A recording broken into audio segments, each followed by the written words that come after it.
This is Dr. Geraldine Agee, your professor for Introduction to Psychology at Mirror College. I'm really excited to have you be a part of this class and this class experience. For many of you that are first-time online learners, we look forward to providing you with a great educational experience where you'll learn about the fundamentals of psychology, but through a medium on the internet so that we can share not only our ideas and our thoughts and our coursework, but also get into some rich content that's related to understanding the human mind. What you're going to find in this semester and in this class is we're going to discuss the basic theories that are related to psychology, everything from Freud to Jung to even contemporary psychological theorists. But then we're also going to go and delve deeper into issues related to how the mind actually works. I'm looking forward to sharing with you experiences related to emotions, perception, personality, thought, and intelligence, and including ideas like diversity, sexuality, and interacting with the world. You may be a psychology major. This may qualify you for your general studies, or you might even be a student who has finished one program and is coming back and taking this class online as a requirement. In any situation, I'm glad that you are a part of our class, and I'm glad that you're going to be part of this experience. The way that this class is set up is the main thing that you need to focus on is week by week, check in on Mondays to see what activities are due for class. I do my best to post information about what is expected of you and what your class requirements are. The number one class requirement is something called a summary and response. That's where I post information that's normally related to your book, but doesn't have to come exactly from your book, that has to do with intro to psychology and the themes. For example, I might ask you a question about what makes up emotions and how do emotions impact memory.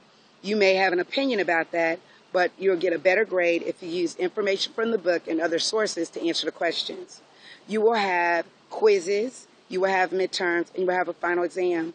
The quizzes, midterms, and final exams are all directly derived from the book, and they're normally multiple choice, some short answers, and some essays.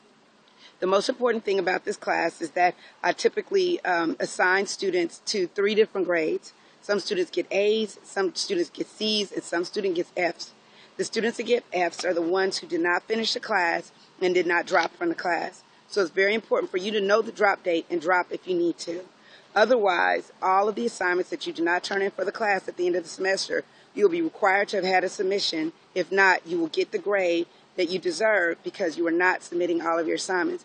Now, the students that get C's are typically students who got behind on the semester and asked for, assignments and went back and did things and didn't actually do all of the assignments, but they could still get a passing grade.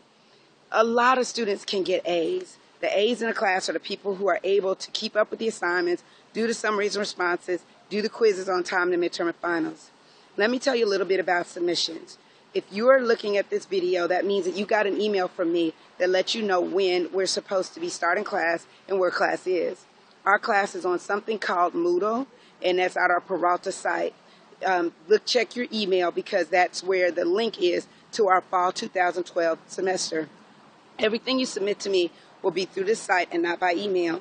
There should be a link after an assignment. It should say summary and response. And then after that, you should be able to press on a link to submit your response, either by uploading a document like a Word document or typing in the space provided. If you're on Facebook, it's like updating status. If you're on email, it's like attaching something to your email. It's as simple as that. If you have any problems, I'm going to let you know at the end of this video how you can get in touch with me or my technical assistant, Aramis Betts, who's very helpful at making sure things are good for class. So there's 2 things that you need to know that's very important to keep us connected.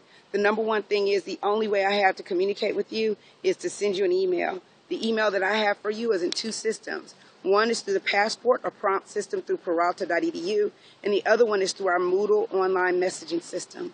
I will typically send out a message through our Peralta system if it's about registration, the beginning of class, midterms, or the end of class.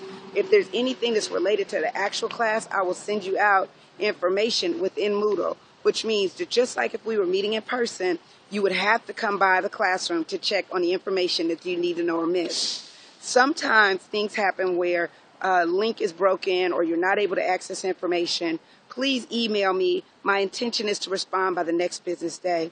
But if you do not get a response by the next business day, I'm going to give you my cell phone number, or my number that I use for this educational purposes, as well as Aramis's. You can text us a question, and if you do that, we try to respond immediately. It's my intention that whatever your best grade is that you can imagine for this class, whatever engaging experience that you want to get out of this class, that I provide you the forum to do so. I look forward to seeing you online and in class. My name is Dr. Geraldine Agee, and you'll get an email that has my contact information on it, as well as my technical assistance. Thank you so much, and welcome to class.